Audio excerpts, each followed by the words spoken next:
Getting engaged is a moment worth cherishing. A one-of-a-kind ring that you design at Blue Nile can help your love sparkle. Just choose your diamond and setting. When you've found the one, you'll get it delivered right to your door. Finding the right engagement ring can be nerve-wracking. At Blue Nile, you'll have the expert guidance needed and a diamond guarantee that ensures you're getting the highest quality at the best price. Cherish all of life's moments and save up to 30% at BlueNile.com. That's BlueNile.com. With threats to our nation waiting around every corner, adaptability is more important than ever. When conditions change without notice, quick strategic thinking is crucial. And with obstacles consistently impending, determination is essential in overcoming them. It's this willingness, decisiveness, and resilience that sets Marines apart. With our fighting spirit, we don't just fight battles, we win them. Marines are the constant our nation counts on to fight the unknown. And through adaptable problem solving, we do just that. Learn more at marines.com. Lucky Land Casino, asking people, what's the weirdest place you've gotten lucky? Lucky? In line at the deli, I guess? Aha, in my dentist's office. More than once, actually. Do I have to say? Yes, you do. In the car before my kids' PTA meeting. Really? Yes. Excuse me, what's the weirdest place you've gotten lucky? I never win and tell. Well, there you have it. You can get lucky anywhere, playing at LuckyLandSlots.com. Play for free right now. Are you feeling lucky? No purchase necessary. Void where prohibited by law. 18 plus. Terms and conditions apply. See website for details. Sometimes the lockdown can appear to be the longest day, or somewhat more flippantly, Groundhog Day. And although it's all of our biggest challenges of a lifetime, and frankly the scale of loss remains unbelievable, I'm not sure we should keep comparing it to World War II. At least bombs aren't falling out of the sky, or our children aren't being sent to the country. But like after 1945, we'd be foolish to think life won't change after COVID-19. But like after 1945, could it actually get better when our brilliant NHS was actually formed? Could we finally see the right investment, management and pay rises for nurses and staff of this 1 in a million service which benefits us all? But this is Anything But Footy, the Olympic and Paralympic podcast, and this is a lockdown special. But what will happen with sport? How much are you missing it in lockdown? Are we also being totally naive to think it'll return just as it did before coronavirus? I'm John.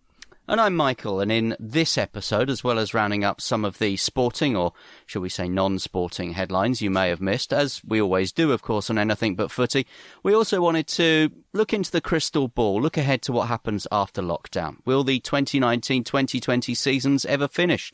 Do they really matter? Will the 2020 season ever start? Can sport be played behind closed doors? And should we even be contemplating that as a solution? And, say it quietly, but as Japan has finally put in lockdown measures of its own and declared a state of emergency, could the 2020 Tokyo Olympics and Paralympic Games even happen on the rescheduled dates for 2021? Let us know what you think at AnythingButF on Twitter, or you can message us on Insta and Facebook. Our website is www.anythingbutfooty.com. You can email anythingbutfooty@gmail.com. And if you haven't yet subscribed to the podcast, please do, and tell Apple Podcasts what you think about it. Now, the big question mark, and Michael did say it rather quietly there, was will the Olympics and Paralympics, postponed for this year in 2020, actually happen in 2021? That is a really big question, I think. And it's a question that is probably going to be too big for us to answer in this podcast. But what will it actually mean for the British Olympic Association, the British Paralympic Association, and UK Sport, who we know, and you probably know if you've listened to our podcast previously, backs the elite performance and funds the national governing bodies to make sure that we have athletes performing at these games and many more. It's a really big question of how you get from one Olympics, which was due to take place in 2020, to one that's due to now take place in 2021. So let's assume, Michael, it will go ahead in 2021, and we'll talk more about that as the podcast goes on. There's so much work, even though it's a year later, to get the Olympics and Paralympics on. Yeah, I think it's a huge assumption just to presume that it will go ahead in 2021. I would suggest at the moment, as this situation unfolds and the global pandemic continues to creep across the globe and take more lives, I think it is a huge assumption to suggest that it will go ahead as planned in 2021. But on your premise, on your question, let's imagine it is going ahead. Yeah, what a huge job for UK sport, for the British Olympic Association and for Paralympics GB as well. And it's been really interesting this week. You will have seen certainly some press reports, and hopefully you will have checked out as well the UK sport podcast called Medals and More, which is hosted by Dame Catherine Granger, one of our most decorated Olympians. 5 medals in total, a gold in London in 2012, of course. And Catherine brought together a really good panel on that podcast. She had Andy Anson, who's the chief executive of the BOA, the British Olympic Association. She had Mike Sharrock, who is the chief executive of Paralympics GB. And she had Sally Mundy, who is the chief executive of UK Sport. And I think what they were saying, whilst there was a lot of optimism and a lot of enthusiasm for the rescheduled games, what they were saying, I think, was quite worrying. Most of all, I think, worrying for the British Paralympic Association, who I think, as Mike Sharrock said in that podcast, is facing huge cash flow issues. I think the key bit from that for me was he said we get most of our income over that 4-year cycle in the months running up to a games, and that's how we budget. They're not going to get that for another 12 months. So that's implications for the BPA, the British Paralympic Association, which of course is a charity as well, and not a very big charity. For the BOA, and what Andy Anson was saying, he was describing the fact they had to unpick thousands and thousands of contracts. And the figures he was stating, and he actually put his neck on the line and said the worst case scenario for the BOA was a loss of around about £7 or £8 million. Now, a lot of people listening might think the BOA is something that's funded by government money. It's not. It's a commercial organisation. So all those commercial deals they've been announcing ahead of a games in 2020, of course, they've all had to be put on hold, or they've had to be stretched forward, if you like, to 2021. Now, it appears the BOA have had some success with their commercial partners. And then the next question, of course, for UK sport, and what Sally Munday was saying on the Medals and More podcast, is their funding is only up to March 2021. Now, as we know, they get their funding from government through the National Lottery, for example. Now, March 2021 is 4 or 5 months out of the games. She did seem fairly confident that the government would continue to fund UK sport through to the next Olympics and Paralympics if they happen in 2021. But she did raise a very, very vital and valid point. Where on the agenda is sport right now when you've got an NHS which clearly needs additional funding? And I think it's interesting what you said about the BPA and Mike Sharrock. His quote, I think, was the corporate partners that we have, and as you rightly said, he said, we make all of our money up to the games. Our corporate partners themselves are having huge issues, so we're not front and mind, was his quote. And I think that is the big question, is whether you can delay everything. As you said, they were really optimistic in it, and I think I agree with them that if the 2021 games takes place, it will be an emotional and exceptional games, and hey, look, we've got through this, and aren't we going to celebrate it?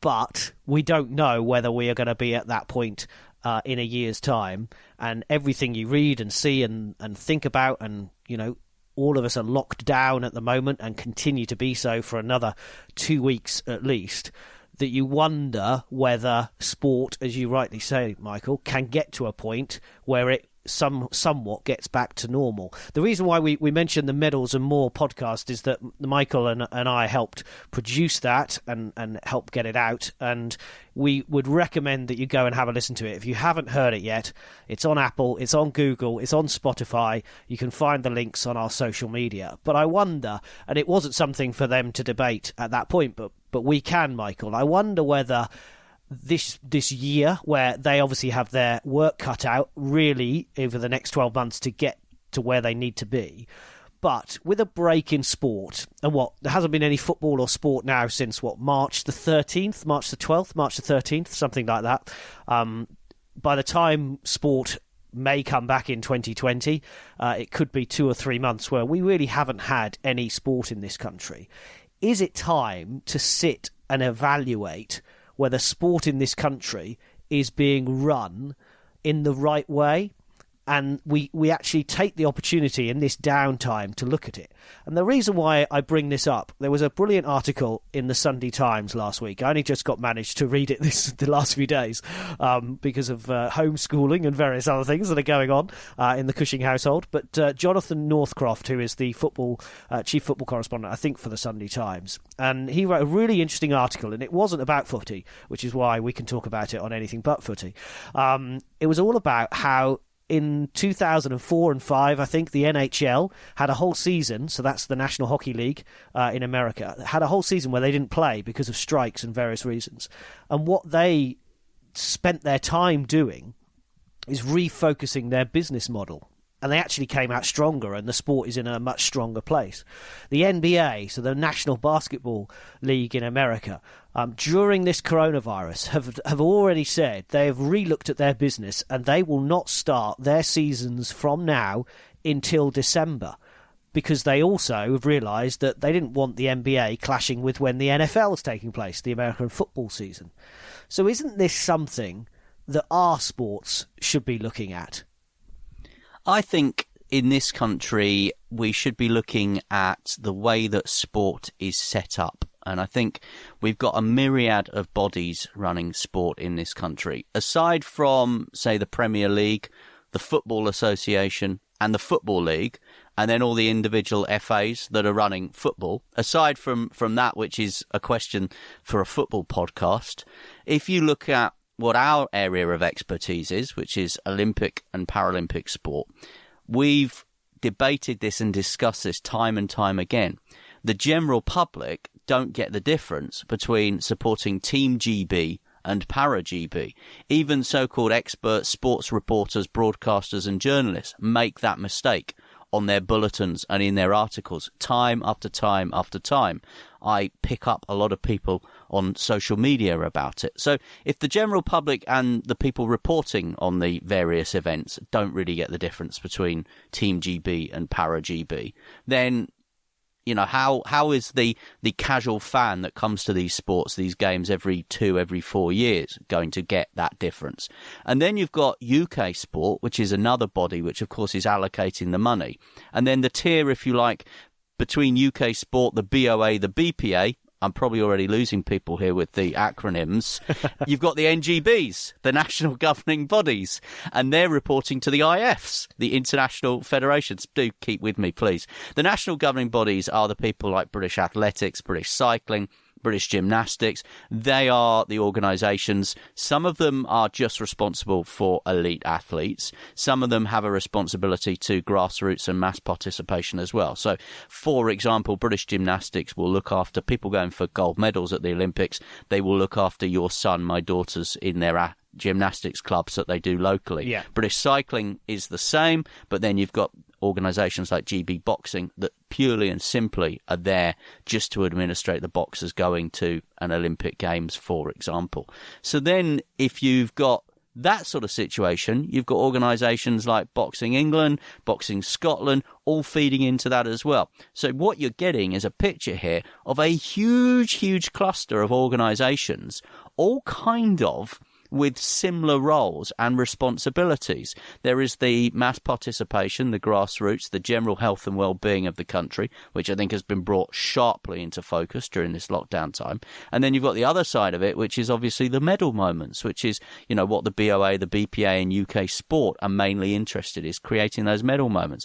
But could there be an argument with this time off that we've got and the technology that we can now use to look at maybe slimming that down, getting rid of some of the layers of bureaucracy, maybe looking at where some of the roles are doubled up, and maybe looking at maybe a more slimline view of UK sport? And I don't mean UK sport, the body, I mean sport in the United Kingdom. And then perhaps you could free up some funds for more mass participation, more grassroots events, and more funds being channeled into some of our elite athletes, where, of course, the pot is shrinking because less people are playing the national lottery. Because we're not picking out certain individuals or governing bodies, but why in table tennis, for example, do you have a para table tennis organisation and then a Table Tennis England? Why are there separate organisations for that. And we could list many other examples of that. If you listen to our Great British Bosses podcasts, which are still available, you'll get an understanding of just how, as Michael so brilliantly explained, how complicated this sporting system is. But as Michael said, for the general public, there's no difference between the British Paralympic Association and the British Olympic Association. In America, it's now the same thing. The USA have said it's just Team USA. And the Paralympic and Olympic Association is now combined. And I think Tim Hollingsworth, who used to run ParaGB during London 2012, told our Great British Bosses podcast, Michael, that he wouldn't agree with that because he would feel that the Paralympics would suffer to the detriment of the Olympics. But as Mike Sharrock has said in that Medals and More podcast, the money is not coming in, so they're struggling already. And if you're looking to the future of how and if sport ever returns to the same level that it was before the coronavirus, then you need to be looking, surely, as a business, and I'm sure all businesses up and down the country are doing this, as I'm sure your business is, Michael, as well, as about how can you keep the costs controllable moving forward? There's a lot of very, very good people in British sport, and I don't just mean the athletes and the coaches and the support staff. I mean the administrators as well. But as we've highlighted there, it's a very complicated system. There's a lot of very good organisations doing a lot of very good work, and I think, as I said there, in this period of lockdown, I think the benefits of health and fitness have been brought sharply into focus, not just physical health, mental health as well.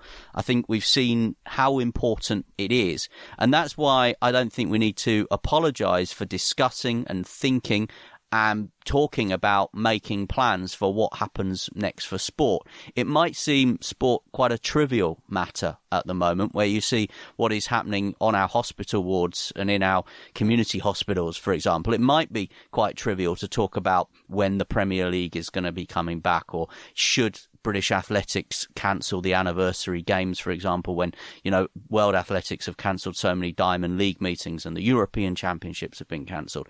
But I think the benefits of sport, I think we can see. So I don't in any shape or form think that we should be cutting what we put into sport. If anything, I think, as I said, it's been brought so sharply into focus with the likes of Joe Wicks and Captain Tom Moore walking around his garden. Just, initiatives like that, which have really, really lifted the country over the past few weeks. So I think the importance of sport is there. It's the bureaucracy and the management of sport, which I think could be looked at.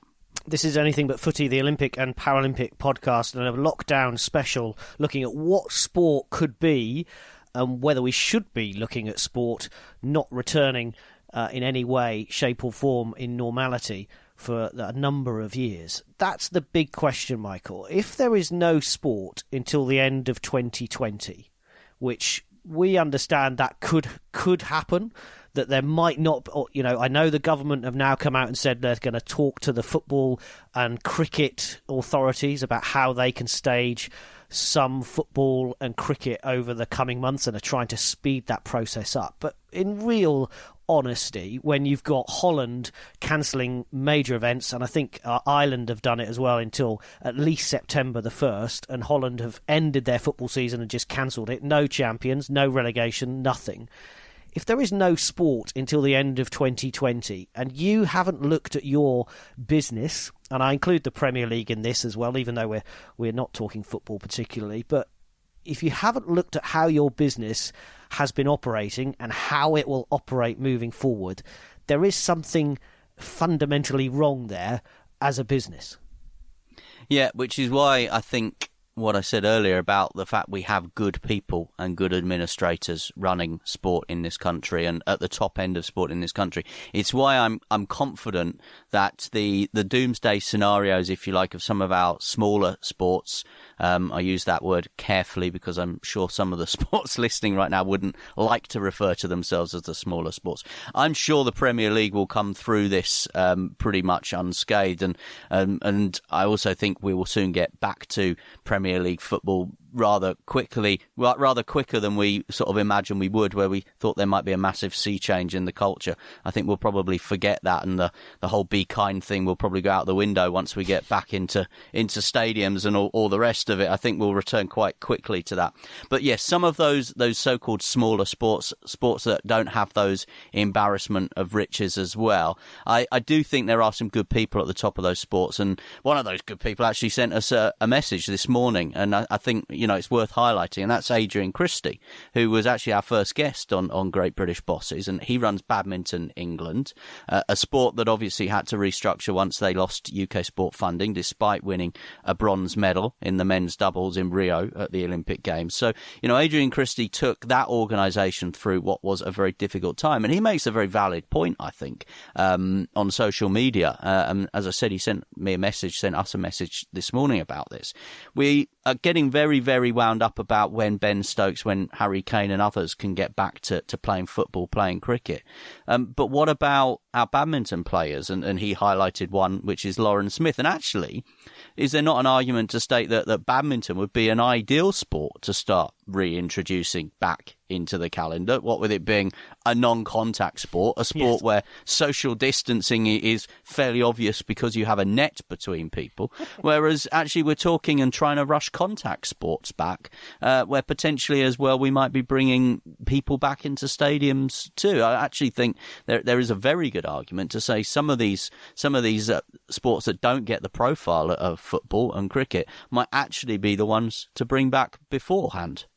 I think that's a really clear point, and what I don't understand about the footballing capacities, they can look at what Germany are doing, where they've said, look, the Bundesliga, which is only 2 leagues, by the way, the 2 Bundesliga could be ready to go by mid-May. They need approval from the German government on that, and so that's meant, if you read the front of the Sun this morning, that football will be coming home here very soon as well. But in Germany, they're testing hundreds of thousands of normal people for coronavirus every couple of days. The footballers are getting tested every couple of days. I mean, we can't even organise getting some NHS and care workers having tests at the moment, and we seem like a million miles away from that. I'd like us to be nearer that. I'd like us to be able to say in a month's time at Wembley or St James or St George's Park or Old Trafford or whatever, those secure locations where football will take place, and you'll have 5 or 6 matches behind closed doors with 400 people from the media and backroom staff and coaches, and hopefully not many health workers there as well. We'll put these matches on, but we don't feel like we're anywhere near that. And I think that's a good question, is to why try and speed football and cricket through. I think there was a suggestion with football, Michael, that, and I know we're not talking about footy, but it does frustrate me sometimes that it's the be all and end all. That it's the Premier League, that's all anyone ever thinks about. Well, there's actually 72 other football league clubs taking place or you know, trying to survive in this country as well. Not even mentioning the Women's Super League as well. No one's even thinking about those matches. We'd be talking about 50 matches a week that need to be done behind secure locations, and it just doesn't seem feasible to me that you can carry that on. And what also doesn't seem feasible to me is that you need a certain number of days to be clear of the coronavirus, or the players will come into contact with each other, and they said there would be social distancing during the warm-up, but then not during the match. The whole thing, I don't think it feels like we're trying to rush something, which I think you said it, isn't necessarily the priority at the moment. Yeah, totally and utterly agree. I think we are trying to rush football, and I see why people are talking about the fact that, you know, let's get some sort of sense of normality. It will be a boost to the country if we can start playing football, but we should only be doing that if it's proper and safe and risk assessed to do so. We seem to have this rush that we need to complete this season. Now, actually, I'm in favour of completing the season and picking the season up at some point, but I don't think we need to be doing that very, very quickly. If we don't get back to normality and we can't begin this season until November or December, then so be it. We play a couple of months of football in November and December. We write off maybe the rest of the next season, so we prepare for the European Championships, which obviously have been rescheduled for 2021 with a series of maybe high-profile friendlies, or you bring the British Championships back, or you play a regionalised Premier League, for example, to keep football ticking over. But you don't have to bring it all back exactly as it was straight away. And there is this desire to try and just get things going as quick as we can, exactly as it was. And we're not in a position where we need to be doing that right now. And going back to the original point that I was trying to make is, actually, we would be better off bringing some of our resources into bringing some of those badminton leagues back on, where we can perhaps, manage the situation, risk assess that slightly easier. Maybe trying to get limited people back into swimming pools as well. And let's highlight another podcast that we were involved in making, which was one for Swim England, where, I was really impressed with the way that they had a plan, and they have been planning for how to start bringing, mass participation swimming back to the country. And, they're also obviously trying to tick things along during lockdown. But let's start maybe trying to get some people back into some swimming pools, back onto badminton courts, back doing archery, for example, before we try and rush, as you say there, hundreds of people back into a football stadium for some kind of televisual spectacular, which is what I'm sure it would probably end up being, because I don't think we need to be doing that yet. You've said yourself, and you're a Norwich fan, you're not actually missing football. No, I'm not. I'm not. To be fair, it may well be that Norwich have had such an awful season that I haven't really paid that much attention to it, because it has been pretty painful in football terms, not in life terms. And I think you have to. This is the thing with sport. We use these kind of, it'll be unbelievable if Liverpool don't win the title. Well, no, actually, what's more unbelievable is how many people are dying in this country every day. And I think we have to be careful, and I'm guilty of it myself, of superlatives about sport and adjectives that are wrong and actually over-dramatise the situation, where ultimately, the famous quote, it's more important than life or death, it really isn't.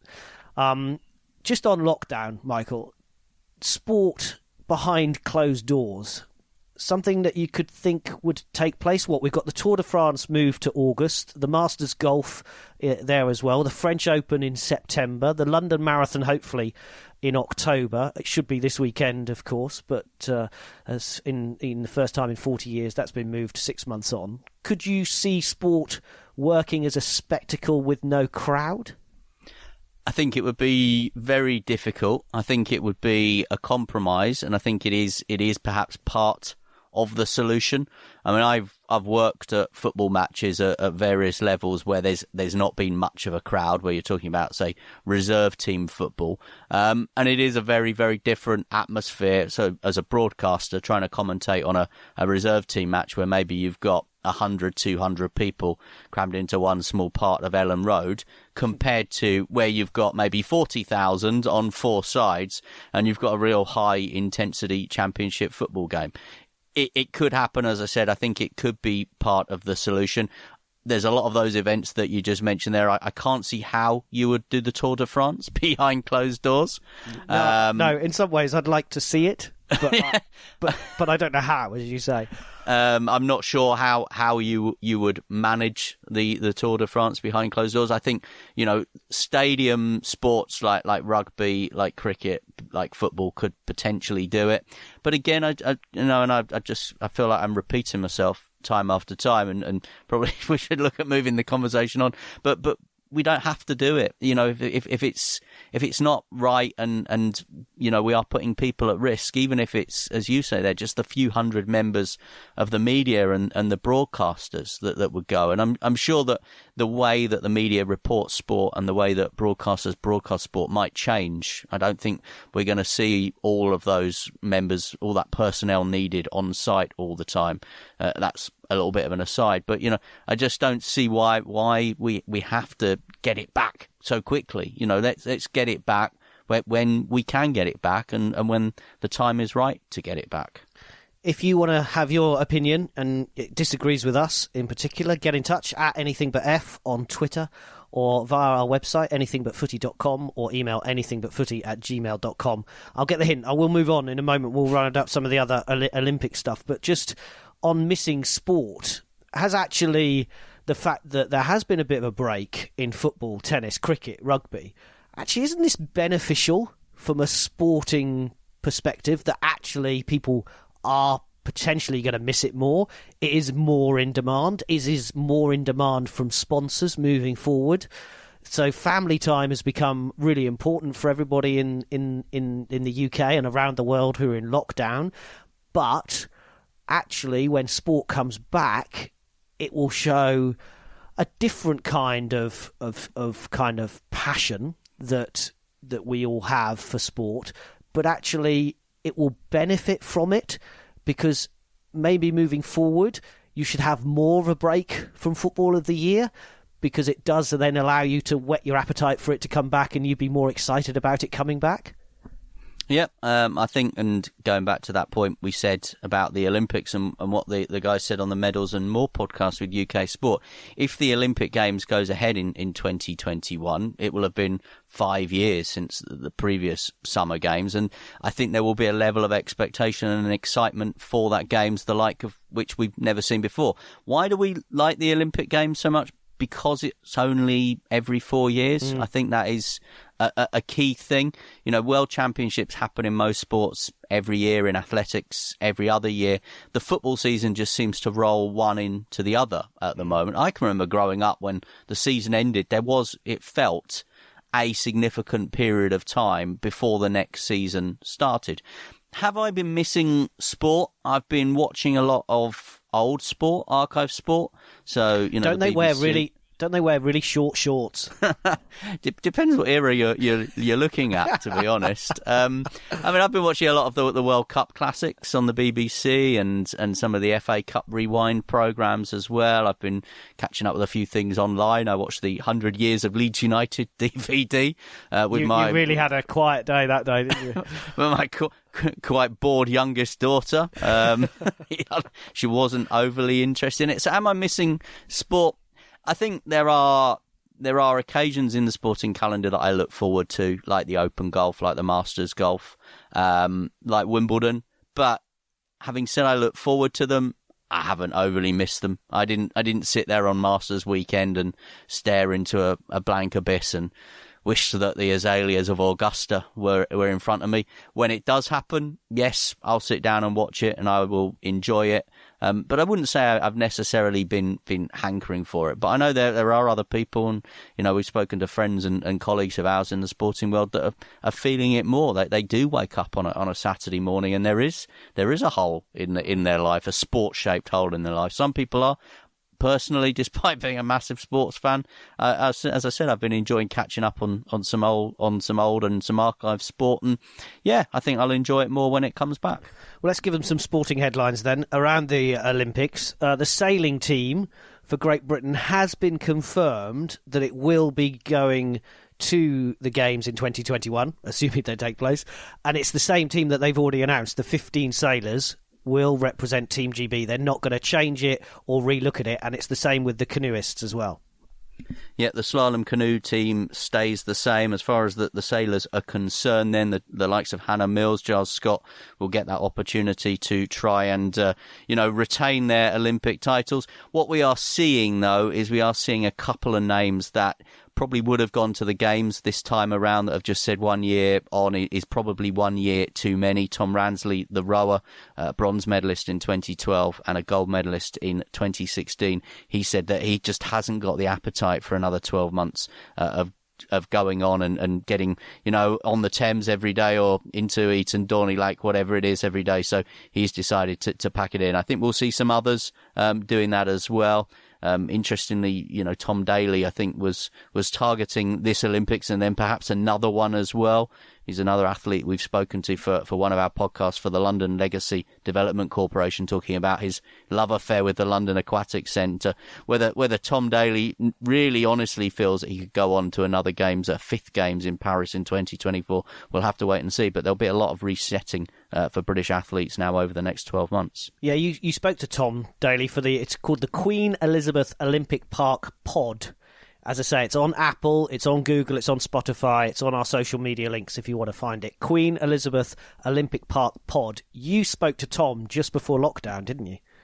Yeah, literally. A couple of days before we all were told to go and stay in our houses. And he was very open and very candid. It was a really interesting chat. We were just talking about his kind of relationship really with the London Olympic Park, the London Aquatic Centre, which is where he would normally be going to work every day. They do their couple of sessions there in the pool, the Olympic pool that he won his bronze medal in 2012. And, we had that chat, and I said to him, he's won 2 bronze medals at the Olympics, but how much does it burn inside him to be a gold medalist? And he said, yeah, it really did. And he thought that Tokyo in 2020, this was before the announcement of the postponement, he said he thought that was a really good opportunity.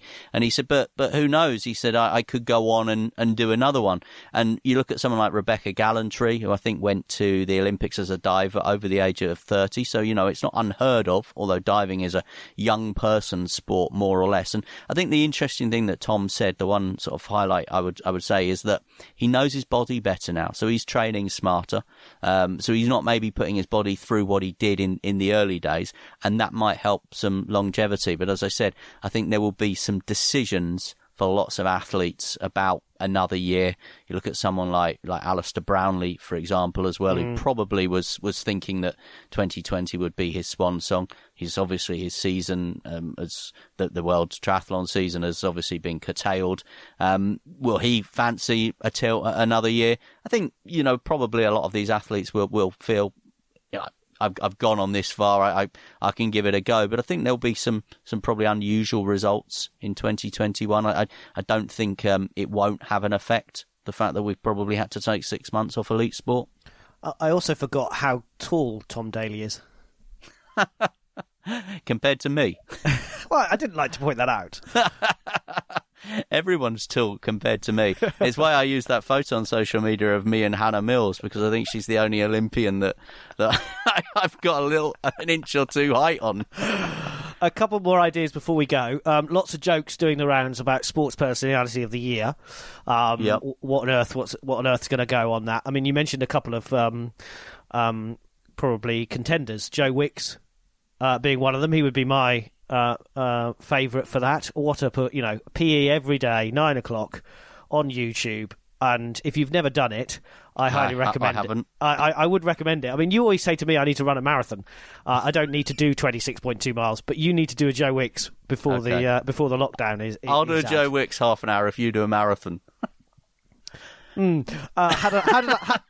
quite sure I really wanted to get myself into that one. But in all seriousness, the New Year's honours would have been full of Olympic and Paralympic medalists getting more accolades at the end of 2020. In a normal year, it would have been full. The New Year's honours would be full of Olympic and Paralympic medalists. Could we, therefore, make sure that in the Queen's birthday honours, which are coming up, and also the New Year's honours, is filled with NHS care workers, doctors, nurses, people who've put themselves on the line to fight this disease as we sit and wait the return of sport? I think that puts it into perspective, but actually that's what the honours should be there for. Yeah, and I think you mentioned obviously the London Marathon was going to be taking place this weekend, and I think the organisers of the London Marathon have done a really good thing by asking people that are trained for the marathon to do their what they're calling their 2.6 challenge this weekend as well. So it's to utilise some of that training and some of that goodwill, because I think people don't realise how much money is raised on the London Marathon Day. I think it's the single biggest day of charity fundraising anywhere in the world ever, and there will be so many charities, so many organisations that miss out this year because the London Marathon has been delayed by 6 months. And for some charities and organisations, that 6 months could be crucial. That 6 months could be the difference between them existing and helping people and not existing and not being there to help people as well. So, credit to the London Marathon organisers who have tried to harness a bit of that goodwill to continue to raise awareness and raise money. I have to say, sitting in my house, as I have done with everyone else for the last 4 weeks, the amount of people out jogging is amazing. The amount of people running past my house, it could be the London Marathon. It would not surprise me if on Sunday morning I do see someone dressed as a rhinoceros and someone wearing a diving suit come past, because it seems that everybody except you out jogging right now, training for that potential marathon, John? I've been doing my Joe Wicks. My half an hour of exercise and my heart palpitations are anything to go by, then it's well worth it. This is an Anything But Footy, the Olympic and Paralympic podcast, a lockdown special. Before we go, a reminder of those podcasts that you need to subscribe to a different pod, but they are the ones that we've worked on, Michael. Yep, you need to go and find the UK Sport podcast. It's called Medals and More. It's presented by Dame Catherine Granger. There's a number of episodes on there that we have helped Medals and More, UK Sport and Catherine Granger produce. The latest one, as we've said, very interesting listening for Olympic and Paralympic sports fans, with Andy Anson, Mike Sharrock and Sally Munday from Team GB, Para GB and UK Sport. So you need to go and subscribe to that one. That is the UK Sport podcast, Medals and More. And when Michael met Tom, it's not called that, but it's the Queen Elizabeth Olympic Park pod. It's all about Tom Daly's relationship with the London 2012 Olympic Park and the aquatic centre where he trains. Well worth looking out for those. All of those are on Apple and Google and Spotify. And this is Anything But Footy. Stay safe, stay sane, stay home. It can literally save lives.